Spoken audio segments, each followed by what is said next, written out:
Good day, everyone. Today we will discuss the classic theories of economic development. The development as growth in the linear stages theories is one of the four approaches of classic theories of economic development. This theory viewed the process of development as a series of successive stages of economic growth through which all countries must pass. It was primarily an economic theory of development in which the right quantity and mixture of saving, investment, and foreign aid were all necessary to enable the developed nations to proceed along an economic path that had historically been followed by more developed countries. There are two models of growth under this theory, namely the Rostow stages of growth and the Harrod-Domar growth model. Rostow stages of growth. The Rostow stages of growth was outspokenly advocated by an American economic historian, Walt W. Rostow. His theory indicates that the transition from underdevelopment to development can be described in terms of a series of stages or steps through which all countries must proceed. This means that, in order for underdeveloped countries to achieve development, they must pass a successive stages of economic growth. In addition, Rostow's theory argues that advanced countries had already passed the stage of takeoff into self-sustaining growth, and for underdeveloped countries that are still in the precondition stage to take off in their self-sustaining growth, they only need to follow certain set of rules of development to make it happen. This argument wants to imply that following a certain set of rules of development and passing a series of economic stages are essential to foster growth and development. The Harrod-Domar growth model. The Harrod-Domar growth model was proposed and developed by Roy F. Harrod and Yves C. Domar. This model is used in development economics to explain an economy's growth rate in terms of the level of saving and capital. It can be described by the economic mechanism that more investments can lead to more economic growth. This theory assumes that there is a direct economic relationship between the size of capital stock and the total GDP. Therefore, any net additions to the capital stock in the form of investment will bring out corresponding increases in the flow of national output or GDP. It is stated in the famous equation in Harrod-Domar theory that the growth rate of gross domestic product is determined jointly by the national net savings rate and national capital output ratio. This indicates that there is a functional economic relationship in which the gross domestic product depends directly on the national net savings rate and inversely on the national capital output ratio.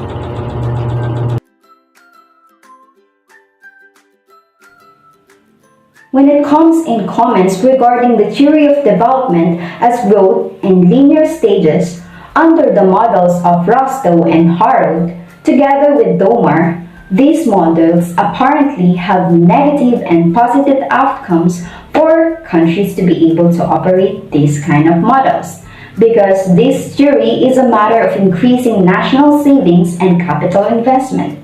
For those countries who have low level of new capital formation, mostly in poor countries, can benefit under the Marshall Plan through the foreign or private aid. Aside from that, under the model of Rostow, which he concluded that the development process have its series of stages. But there's also an assumption from that. It doesn't always work. As a matter of fact, that if one country having more saving and investment, it doesn't really mean that it's necessary condition for increasing rates of their economic growth, but because it is not sufficient basis to tell whether one country mechanism of development achieved. For Rostow stages of growth have a preconditions and rules to follow in order to sustain the economic growth. For other countries, this method or theory can't operate this kind of model because they are locked when it comes to labor force growth and some technological progress for development growth. Structural change model that was proposed by Arthur Lewis. The structural change model focuses on the mechanism by which underdeveloped economies transform their domestic economic structures from a heavy emphasis on traditional subsistence agriculture to a more modern, more urbanized, and more industrially diverse manufacturing and service economy. It is called structural change because of high urban profits encourage the firms to expand and hence result in further urban migration. However, this model doesn't just revolve on the advantages. It has also its own disadvantages, such as profits may leak out of the developing economy and find their way to developed economies through a process that was called a capital flight. Aside from that, the capital accumulation may also reduce the need for labor in the urban industrial sector. This model also assumes competitive labor and product markets which may not exist in reality. Lastly, urbanization may create problems such as poverty, squalor, and shanty towns with unemployment replacing underemployment.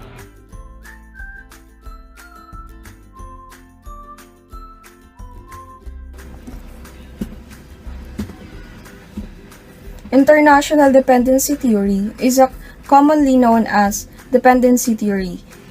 It is a theory that revolves on the idea that underdeveloped countries serve as an impediment to the various attributes of a developed country, since their dependency would equate to having developed countries have dominion over them. In simpler words, it is the dependency of those who are needy to those who are capable and well off. However, this theory led to the assumption that poor countries get poorer and rich countries get richer. Under this theory, there are three models that can be viewed: the neo-colonial dependence model, the false paradigm model, and the dualistic development thesis. The neo-colonial dependence model is considered to be a settled way of Marxist thinking. The qualities that it inhabits are the prevailing and common treatment to underdeveloped countries to be regarded as inferior and treated to be unequal to the dominating and self-governing countries. False paradigm model is an inference that developing countries fail to obtain such development is because the strategies given to them are noticeably full of discrepancy and irregularities. Development thesis.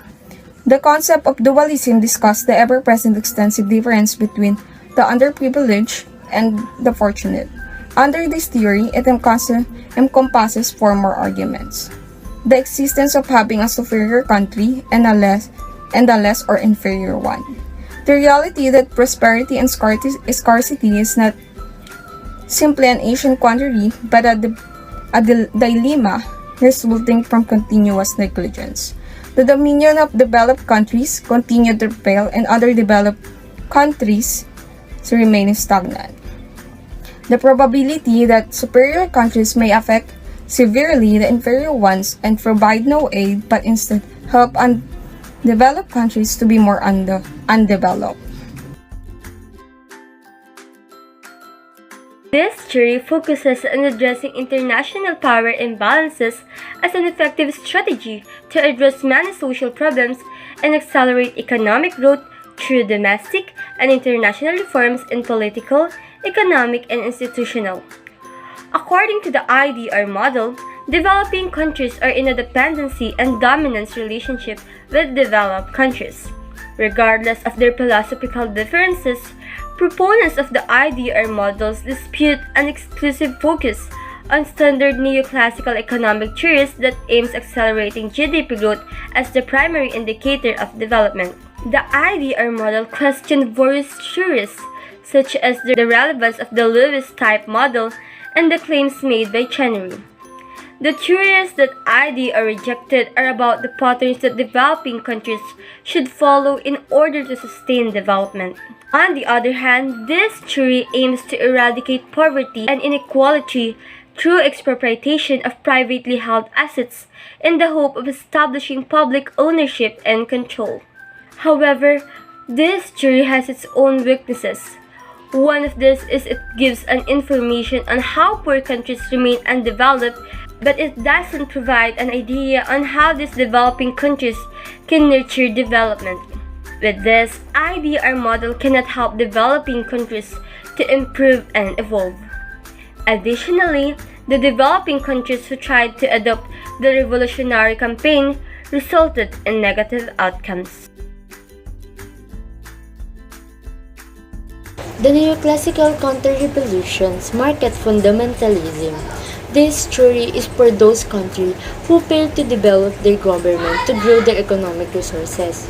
The government should allow them to use or adapt the magic of the marketplace to allocate and promote the economy.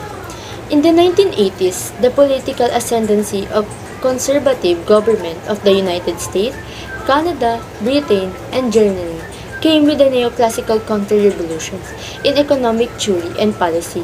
It is because they want to develop their policy, theory, expectations, and privations of public cooperations. Furthermore, this theory of the nationalizations under the disguise of privations and the regulations got more important in Washington at the headquarters of the International Labor Organization and United Nations Development Program or in other international agencies which are engaged in stabilizations and structural adjustments like program.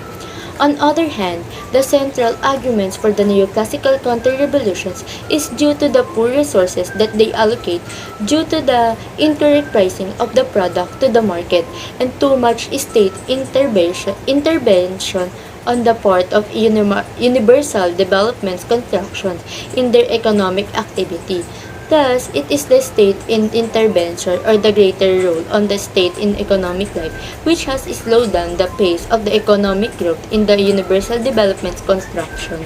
Also, the neoliberals argue because of the permitting of competitive free market to promote free trade and export expansion to welcome the new investor from developing country to be guide them in price distortions and financial market, both efficiency and growth economic.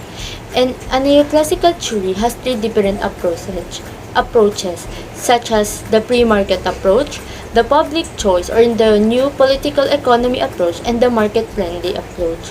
This approach can help the country to develop them the way of applying each of them, but the market-friendly approach is more powerful than free market and public choice. Therefore, the non-interventionists or neo-conservatives emphasize that if free markets are allowed to flourish, public enterprise are privatized, free trade is promoted consequent upon export and expansion, foreign investors are welcome, a plethora of government regulations are eliminated, and the price distortions in good labor financial markets are removed, such as all will stimulate economic efficiency and economic growth. Each theory has its own uniqueness in terms of helping to grow the country, but the neoclassical approach has an origin and view in developing countries and overcome those problems. They can do whatever it is, but their aims is to provide a way to be one of the developing countries. Each theory has its own uniqueness in terms of helping to grow the country. The neoclassical approach had an origin and view in developing countries and overcome those problems. They can do whatever it is, but their aims is to provide a way to be one of the developing countries in this world. Each theory has its own uniqueness in terms of helping to grow the country. The neoclassical approach had an origin and view in developing countries and overcome those problems. They can do whatever it is, but their aims is to provide a way to be one of the developing countries in this world. As I am reading the theory, I realize that this theory provides a good effect to countries that are developing. because they focuses on free markets, open economics, and privatization of the inefficient public enterprises. Additionally, this theory also implies that when government come in between and will apply failed economic policies, then the growth of one country may hamper, as well as it may not properly function. This theory has its advantage and disadvantage. Governments support the increasing of free trade and export, and eliminating price control is the advantage. That benefit countries to attract foreign investors from developed countries that can cause developing countries to brace economic efficiency and economic growth. In contrary, as I have said, if government took part on it, market prices will automatically distort and growth will eventually interfere.